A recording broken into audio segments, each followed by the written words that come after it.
अस्सलाम वालेकुम दोस्तों, मैं तुहाडा मेज़बान मियाँ मोहम्मद अफजल बट्टू ते तुसीं वेखदे पे मेरा यूट्यूब चैनल डिजिटल किसान पाकिस्तान। ते अज मैं अपने किसान दोस्तों को जनाब दिखाने लगा जो मिनी मशीन ते सीजन हो गया एंड। आ जी मूंजी है ये फैना वाली जगह पर दोबारा लगी है जनाब। मतलब भी पहले तो फैना की कटाई हुई थी तो फिर जमीन को तैयार किया गया तो दोबारा जी है मूंजी 1509 लगाई गई है। दाइयां के उत्ते दाई लगे ने तो साढ़े नाल तो मालक भी मौजूद ने, उन्होंने भी गल करांगे भी उन्हें इस किन्नी खाद वगैरह या दवाई लगाई है ताकि यदा कुछ झाड़ बेहतर होया होगा। तो तुहानूं आओ फसल भी चेक करवाने तो मशीन के बारे भी मालूमात लैने, साढ़े कोल मालक मौजूद ने उन्होंने नाल गल करने। आओ चलिए। अस्सलाम वालेकुम जी। भाईजान की हाल ने? की नाम है तुहाडा? मोहम्मद अशरफ। होर सुनाओ ठीक हो? अच्छा मोहम्मद अशरफ, मैंने दसो भाई मशीन आप किन्ने सालों तो चलाते पे हैं? मैं दूसरे साल चलाऊंगा। अच्छा दूसरा सीजन है हाँ जी, दूसरा। ये आप पिछले साल कितने दी लई सी? पहले सीजन पिछले साल 27 लाख दी लई आई। ये मतलब भी यूज च लई है या 0 मीटर आई? मैं जी ए यूज च लई है। रीकंडीशन आंदियां जेड़ियां। अच्छा 27 लाख दी। ये अजकल मौजूदा इस टाइम कितने दी होगी? इस टाइम तकरीबन नवी आप रीकंडीशन लईए तो अपन 35 लाख दी मिलेगी। अच्छा 35 लाख दी। ये केड़ी हैगी है? ये 60 हैगी है। नहीं यार 60 ये यार साढ़े जापानी है। हाँ जापानी है। जापानी है। ਇਹਦੇ ਨਾਲ ਤੁਸੀਂ ਇੱਕ ਟਰੈਕਟਰ ਟਰਾਲੀ ਵੀ ਇਸਤੇਮਾਲ ਕਰਦੇ ਜੀ? ट्रैक्टर ट्राली भी इस्तेमाल करने हैं ਤੇ ਤਾਂ ਮਤਲਬ ਵੀ ਫੀਲਡ 'ਚ ਪੜਦੀ ਹੈ। फील्ड अपनी ਤੇ ਇਹ ਤੁਸੀਂ ਦੱਸੋ ਵੀ ਟਰੈਕਟਰ ਟਰਾਲੀ ਕਿਹੜਾ ਤੁਸੀਂ ਇਸਤੇਮਾਲ ਕਰਦੇ ਪਏ? मैं तो 85 करता पिया। ਅੱਛਾ ਆਪਣਾ ਜਿਹੜਾ ਜ਼ਮੀਂਦਾਰ ਵਾਲਾ ਹੀ?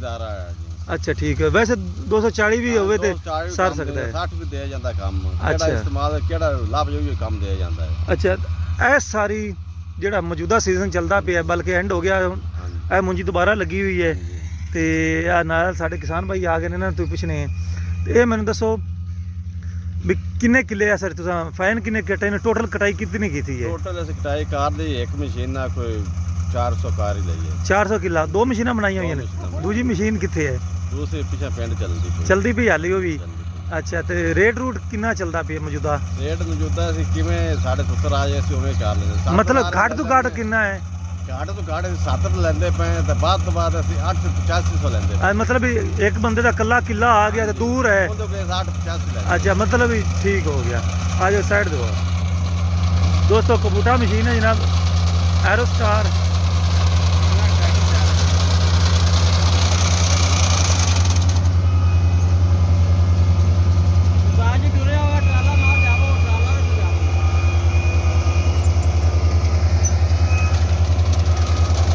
अच्छा अशरफ भाई मैंने ये दसो भी डीजल के खर्चे के बारे में दोनों अंदाजा हो गया होगा क्योंकि 2 साल तो चलाते पे हो।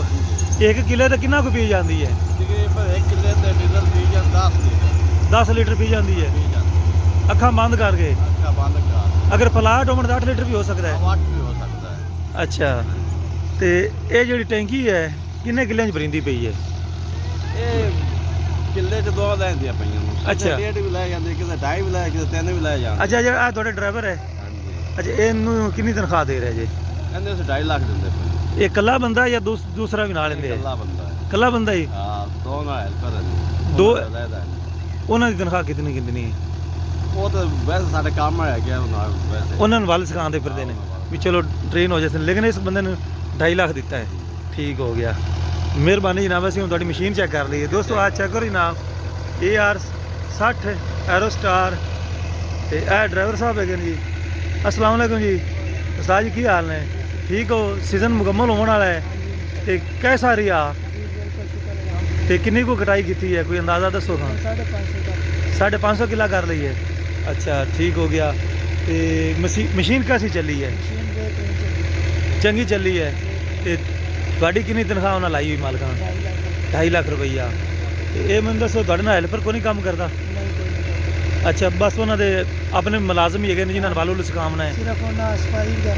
अच्छा वो सफाई कर देगे। थोड़ा इलाका केड़ा है? तुम इस जिले के ही है जी? माशाअल्लाह। कितने साल हो गए तुहानू ये काम करदे नू? 6 साल हो गए ने।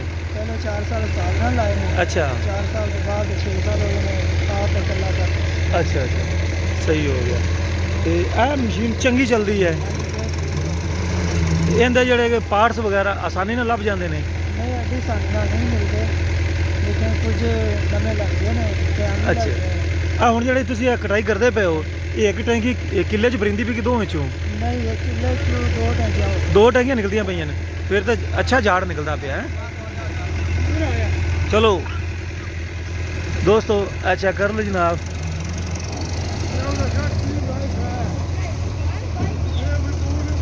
ਤੇ ਸਾਡੇ ਨਾਲ ਜਨਾਬ ਮੌਜੂਦ ਹੈਗੇ ਨੇ ਕਿਸਾਨ ਭਾਈ, ਉਹਨਾਂ ਨਾਲ ਗੱਲ ਕਰਨੇ ਆ, ਉਹਨਾਂ ਨੂੰ ਪੁੱਛਣੇ ਵੀ ਕੀ ਉਹਨਾਂ ਇਸ ਨੂੰ ਖਾਦ ਲਾਈ ਹੈ। ਪਹਿਲੇ ਇਸ ਦੀ ਟੈਂਕੀ ਵੇਲੀ ਹੋ ਲੈਂਦੀ ਤੇ ਫਿਰ ਉਹਦੇ ਲੈ ਚੱਲਣਾ ਤੁਹਾਨੂੰ।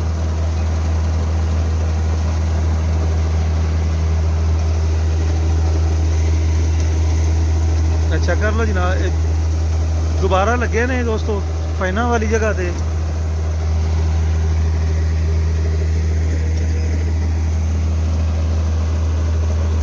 ਤੇ ਦੋਸਤੋ ਸਾਡੇ ਨਾਲ ਕਿਸਾਨ ਭਾਈ ਮੌਜੂਦ ਨੇ ਜਿਨ੍ਹਾਂ ਨੇ ਫਾਈਨਾ ਵਾਲੀ ਜਗ੍ਹਾ ਤੇ ਲਗਾਏ ਨੇ ਦੁਬਾਰਾ 1509। ਤੋਂ ਉਹਨਾਂ ਕੋਲ ਪੁੱਛਣੇ ਵੀ ਵੈਰਾਈਟੀ ਕਿਹੜੀ ਹੈ ਤੇ ਇਹਦੇ ਤੇ ਖਰਚਾ ਕਿੰਨਾ ਹੈ ਦੁਬਾਰਾ। अस्सलाम वालेकुम जी। वालेकुम सलाम। ਤੇ ਭਾਈ ਜਾਨ ਇਹ ਜਿਹੜੀ ਆਪਾਂ 1509 ਕਟਾਈ ਹੁੰਦੀ ਪਈ ਹੈ, ਮੈਂ ਇਹ ਤਾਂ ਪਹਿਲੇ ਆ ਸੀ ਵੀਡੀਓ ਬਣਾਈ ਸੀ ਇਰੀ ਫਾਈਨਾ ਦੀ, ਇਹ ਉਸ ਤੋਂ ਬਾਅਦ ਲੱਗੇ ਨੇ। ਇਹ ਕਿਹੜੀ ਕਿਸਮ ਹੈ 1509 ਦੀ? 1509 ਜ਼ਰੂਰਤ ਲਈ ਸੀ ਭਗਵਾਨ ਵੀ ਹਲਾਇਆ ਨੇ ਅਗਲਾ ਇਨਕੇ। ਅੱਛਾ ਤੇ ਇਹਦੇ ਤੇ ਤੁਸੀਂ ਕਿੰਨੀਆਂ ਬੋਰੀਆਂ ਖਾਦ ਦੀਆਂ ਥੈਲੀਆਂ ਉਹ ਦੱਸੋ। ਤੇ ਇੱਕ ਡੀਏਪੀ ਪਾਈ ਸੀ, 4 ਯੂਰੀਆ ਪਾਈਆਂ ਸਨ। 4 ਯੂਰੀਆ, 1 ਡੀਏਪੀ, ਹਾਂ 3 ਥੈਲੀਆਂ ਪਾਈਆਂ ਨੇ, 3 ਥੈਲੀਆਂ, 2 ਸਪਰੇਅ ਕੀਤੇ। 2 ਸਪਰੇਅ ਕੀਤੇ ਨੇ। ਤੇ ਹੁਣ ਜਿਹੜਾ ਝਾੜ ਨਿਕਲਦਾ ਪਿਆ ਹੈ ਇਹ ਤੁਹਾਡੇ ਅੰਦਾਜ਼ੇ 'ਚ ਕਿੰਨਾ ਕੁ ਨਿਕਲਦਾ ਪਿਆ? 30-32 ਮਣ ਨਿਕਲ ਜਾਸੀ? 30-32 ਮਣ ਘਣਾ ਹੀ ਹੋ ਜਾਂਦਾ। 32 ਮਣ ਤੋਂ ਜ਼ਿਆਦਾ ਹੋ ਜਾਸੀ ਦਾ।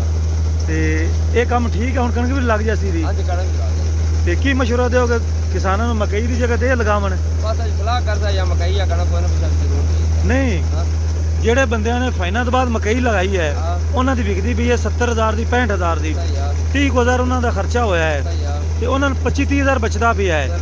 ਆਪਣਾ ਜਿਹੜਾ ਖਰਚਾ ਹੋਇਆ ਹੈ ਅਗਰ ਆਪਣੇ 32 ਮਣ ਝੜ ਜਾਂਦੇ ਨੇ ਤੇ ਇਹਨਾਂ ਦਾ ਰੇਟ ਤੇ ਤਕਰੀਬਨ 32 ਝੜਨ ਜਾਂ 35 ਇਹ ਬਰਾਬਰ ਹੀ ਆਇਆ।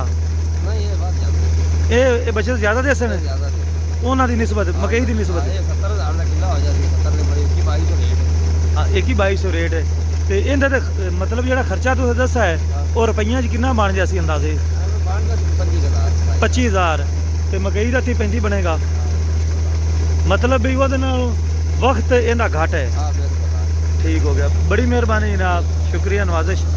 ਤੇ ਦੋਸਤੋ ਹੁਣ ਮੈਂ ਤੁਹਾਨੂੰ ਮਸ਼ੀਨ ਦੀ ਪਰਫਾਰਮੈਂਸ ਵਿਖਾਵਾਂਗਾ ਵੀ ਕਿਸ ਤਰੀਕੇ ਕਟਾਈ ਕਰਦੀ ਹੈ। ਤੇ ਸੀਜ਼ਨ ਦਾ ਐਂਡ ਹੈ ਤੇ ਤੁਸੀਂ ਵੇਖਿਆ ਵੀ 450 ਤੋਂ ਲੈ ਕੇ 550 ਤੱਕ ਇਸ ਨੇ ਕਟਾਈ ਕੀਤੀ। ਡਰਾਈਵਰ ਕਹਿੰਦਾ 550, ਮਾਲਕ ਕਹਿੰਦਾ 450 ਤੇ 400 ਜਾਂ 450 ਜਾਂ 500 ਮੇਰਾ ਖਿਆਲ ਹੈ। ਕਮਾਲ ਦੀ ਕਟਾਈ ਹੈ ਦੋਸਤੋ, ਕਿਉਂਕਿ ਅਗਰ 500 ਕਿੱਲਾ ਕਰ ਜਾਂਦੀ ਹੈ ਤੇ ਇਹਦਾ ਮਤਲਬ ਹੈ 5-6 ਲੱਖ ਰੁਪਈਆ ਬਲਕਿ ਜ਼ਿਆਦਾ ਬਣਨਗੇ। ਤੁਸੀਂ ਆਪੇ ਹੀ ਲੇਖਾ ਕਰ ਲਵੇ। ਇਹਦਾ ਜਿਹੜਾ ਰੇਟ ਹੈਗਾ ਉਹ ਕਹਿੰਦੇ ਪਏ ਸਨ 6,000 ਤੋਂ ਲੈ ਕੇ 8,000 ਤੱਕ। ਤੇ ਬਾਕੀ ਟੁੱਟ ਭੱਜ ਵਿੱਚ ਵੀ ਹੁੰਦੀ ਹੈ, ਵਿੱਚ ਇਹਦਾ ਤੇਲ ਦੇ ਖਰਚੇ, ਬਾਕੀ ਡਰਾਈਵਰ ਦੀ ਤਨਖਾਹ। ਲੇਕਿਨ ਅਗਰ ਮਸ਼ੀਨ ਅੱਛੀ ਚੱਲੇ ਤੇ ਫਿਰ ਮੇਰਾ ਖਿਆਲ ਹੈ ਵੀ ਫਾਇਦੇ ਹੀ ਫਾਇਦੇ ਨੇ। ਤੇ ਆ ਜਿਹੜੀ ਐਰੋ ਸਟਾਰ 60 ਹੈਗੀਆਂ ਨੇ, ਇਹ ਕਮਾਲ ਦੀਆਂ ਮਸ਼ੀਨਾਂ ਨੇ ਜਨਾਬ। ਤੇ ਨਾਲ ਲੱਗਦੇ ਮੈਂ ਤੁਹਾਨੂੰ ਆਪਣੇ ਜਨਾਬ ਮੱਝਾਂ ਇਲਾਕੇ ਦੇ ਵਿਖਾਵਾਂ ਹੈਗੀਆਂ ਜਨਾਬ। ਇਹਨੂੰ ਕਹਿੰਦੇ ਨੇ ਨੀਲੀ ਦੀਆਂ ਮੱਝਾਂ। ਤੇ ਆਓ ਤੁਹਾਨੂੰ ਚੈੱਕ ਕਰਵਾਈਏ ਜੀ। ਆ ਵੇਖੋ ਜੀ ਦੋਸਤੋ, ਇਹ ਸਾਡੇ ਇਲਾਕੇ ਦੀਆਂ ਮੱਝਾਂ ਜਿਹੜੀਆਂ ਨਾ ਕਾਫੀ ਮਸ਼ਹੂਰ ਹੈਗੀਆਂ ਨੇ। 2 ਮੱਝਾਂ ਨੇ, 1-2 ਗੜਾਪਾਂ ਖੜੀਆਂ ਨੇ, ਇੱਕ ਆ ਕੱਟੀ ਖੜੀ ਹੈ ਪਿੱਛੇ। ਇਹ ਵੀ ਵੇਖਦੇ ਚਲੋ ਜਨਾਬ।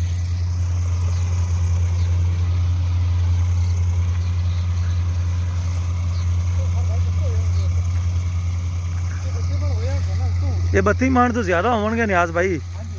ਇਹ 2 ਟੈਂਕੀਆਂ ਦੱਸਦੇ ਪੈਣ ਹੁੰਦੀਆਂ ਪਈਆਂ ਨੇ ਤੇ ਆਰਾਮ ਨਾਲ 35 ਮਣ ਪੱਕੇ ਨੇ। ਫੈਨ ਵੀ ਚਾਲ ਹੈ, ਫੈਨ ਵੀ ਚਾਲ ਹੈ। ਠੀਕ ਹੋ ਗਿਆ।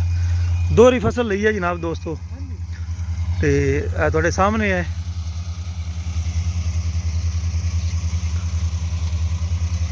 ਸੀਜ਼ਨ ਦਾ ਹੋ ਗਿਆ ਐਂਡ ਤੇ ਇਹ ਜਿਹੜੇ ਦੁਬਾਰਾ ਲੱਗੇ ਨੇ ਉਹ ਸਾਹਮਣੇ ਇੱਕ ਕਿੱਲਾ ਨਜ਼ਰ ਆਉਂਦਾ ਪਿਆ, ਉਹ ਖੜਾ ਹੈ। ਇੱਕ ਉਹ ਖੜਾ ਹੈ। 2-3 ਕਿੱਲੇ ਬਾਕੀ ਮੌਜੂਦ ਨੇ ਜਨਾਬ। ਤੇ ਇਹਨਾਂ ਦੀ ਹੋ ਜਾਏ ਸੀ ਕਟਾਈ। ਤੇ ਇੱਥੇ ਫਿਰ ਤੁਸੀਂ ਬੜੇ ਆਰਾਮ ਨਾਲ ਵੇਚ ਚੈੱਕ ਕਰ ਸਕਦੇ ਹੋ। ਥੱਲੇ ਜ਼ੀਰੋ ਡਰਿਲ ਵੀ ਫੇਰੀ ਜਾ ਸਕਦੀ ਹੈ। ਤੇ ਜ਼ੀਰੋ ਡਰਿਲ ਨਾਲ ਇੱਕ ਤਾਂ ਖਰਚਾ ਘੱਟ ਆਵੇਗਾ, ਇੱਕ ਫਿਰ ਨਾ ਇੰਤਜ਼ਾਰ ਨਹੀਂ ਕਰਨਾ ਪੈਣਾ, ਕਿਉਂਕਿ ਜਲਦੀ ਇਸੇ ਪੋਜੀਸ਼ਨ ਵਿੱਚ ਵੀ ਨਾ ਆਰਾਮ ਨਾਲ ਜ਼ੀਰੋ ਡਰਿਲ ਫੇਰੇਗੀ ਤੇ ਕਣਕ ਲੱਗ ਜਾਵੇਗੀ।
ਦੋਸਤੋ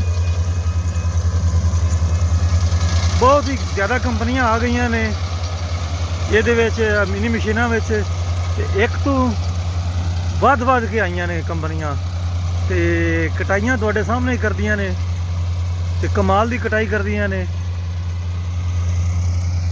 ਕੁਝ ਚੰਦ ਸਾਲ ਪਹਿਲੇ ਜਦੋਂ ਇਹ ਮਸ਼ੀਨਾਂ ਨਹੀਂ ਹੁੰਦੀਆਂ ਸਨ, ਉਸ ਟਾਈਮ ਜਨਾਬ ਜਿਹੜੇ ਜ਼ਮੀਂਦਾਰ ਹੈਗੇ ਨੇ, ਜਿੱਥੇ ਜ਼ਮੀਨ ਗਿੱਲੀ ਹੁੰਦੀ ਸੀ ਉਹ ਫਿਰ ਕਣਕ ਰਲਦੀ ਨਹੀਂ ਆਈ, ਉਹ ਲੇਟ ਹੋ ਜਾਂਦੀ ਹੈ ਜੀ, ਕਿਉਂਕਿ ਬੱਤਰ ਨਹੀਂ ਆਉਂਦੀ। ਅਗਰ ਡਿਸਕਾਂ ਮਾਰਦੇ ਆ ਤਾਂ ਫਿਰ ਵੀ ਜਨਾਬ ਉਹ ਰੋੜੀ ਨਹੀਂ ਮਰਦੀ ਸੀ। ਤੇ ਇਹਦੇ ਨਾਲ ਤਾਂ ਬਹੁਤ ਹੀ ਕਮਾਲ ਹੈ ਮਿਨੀ ਮਸ਼ੀਨ ਨਾਲ। ਇੱਕ ਤਾਂ ਥੱਲੋਂ ਕਟਾਈ ਕਰਦੀ ਹੈ, ਟੋਕਾ ਮਾਰਨ ਦੀ ਵੀ ਜ਼ਰੂਰਤ ਨਹੀਂ। ਤੇ ਇਹ ਜਿਹੜੀ ਪਰਾਲੀ ਹੈ ਇਹ ਆਲੂਆਂ ਤੇ ਕੰਮ ਦੇਵੇਗੀ ਤੁਹਾਨੂੰ ਸਾਰਿਆਂ ਨੂੰ। ਤੇ ਆ ਬਾਕੀ ਤੁਹਾਨੂੰ ਮੈਂ ਦੱਸਦਾ ਚੱਲਾਂ, ਚੈੱਕ ਕਰ ਲਓ ਜੀ, 2 3 4 ਕਿੱਲੇ 8-10 ਕਿੱਲੇ ਨਾਲ ਕਣਕ ਖੜੀ ਹੈ, ਤੇ ਬਾਕੀ ਇਹਨਾਂ ਸਾਹਮਣੇ ਆਲੂ ਹੀ ਆਲੂ ਨਜ਼ਰ ਆਉਂਦੇ ਪਏ ਨੇ। ਤੇ ਇਸ ਵਾਰੀ ਅੱਲਾ ਖੈਰ ਕਰੇ, ਜਿਹੜੇ ਆਲੂ ਹੈਗੇ ਨੇ ਕਾਫੀ ਮਕਦਾਰ ਵਿੱਚ ਹੈਗੇ ਨੇ, ਤੇ ਜਿਹੜੇ ਹੈਗੇ ਨੇ ਕਣਕ ਇਹ ਥੋੜੀ ਹੈ, ਪਿਛਲੇ ਸਾਲ ਦੀ ਨਿਸਬਤ ਕਾਫੀ ਥੋੜੀ ਹੈ, ਪਤਾ ਨਹੀਂ ਕੀ ਬਣੇਗਾ। ਤੇ ਬਾਕੀ ਹੁਕੂਮਤ ਨੂੰ ਚਾਹੀਦਾ ਵੀ ਮਿਹਰਬਾਨੀ ਕਰਕੇ ਕਿਸਾਨਾਂ ਦਾ ਖਿਆਲ ਕਰੇ, ਤੇ ਖਾਦ ਤੇਲ ਦੀਆਂ ਕੀਮਤਾਂ ਨੂੰ ਕੰਟਰੋਲ ਕਰੇ, ਤੇ ਖਾਸ ਕਰਕੇ ਜ਼ਰਾਈ ਹਾਲਾਤ ਜਾਂ ਟਰੈਕਟਰਾਂ ਦੀ ਕੀਮਤਾਂ ਨੂੰ ਵੀ ਹੱਥ ਹੌਲਾ ਰੱਖਣ, ਤੇ ਟੈਕਸ ਟੂਕਸ ਥੋੜ੍ਹੇ ਜਿਹੇ ਰਿਆਇਤ ਕਰਨ, ਤਾਂ ਕਿ ਕਿਸਾਨ ਆਰਾਮ ਨਾਲ ਟਰੈਕਟਰ ਖਰੀਦ ਲਵਣ। ਤੇ ਐਰੋ ਸਟਾਰ ਮਸ਼ੀਨ ਇਸ ਦੀ ਤੁਸੀਂ ਜਨਾਬ ਵੇਖ ਲਈ ਹੈ ਪਰਫਾਰਮੈਂਸ, ਜਾਪਾਨੀ ਮਸ਼ੀਨ ਹੈ ਜਨਾਬ AR60। ਤੇ ਹੁਣ ਮੈਂ ਤੁਹਾਡੇ ਸਾਰਿਆਂ ਤੋਂ ਲੈਣਾ ਇਜਾਜ਼ਤ, ਤੁਹਾਡਾ ਭਰਾ ਮੀਆਂ ਮੁਹੰਮਦ ਅਬਦੁਲ ਗੱਟੂ। ਅੱਲਾ ਹਾਫਿਜ਼। ਪਾਕਿਸਤਾਨ ਜ਼ਿੰਦਾਬਾਦ।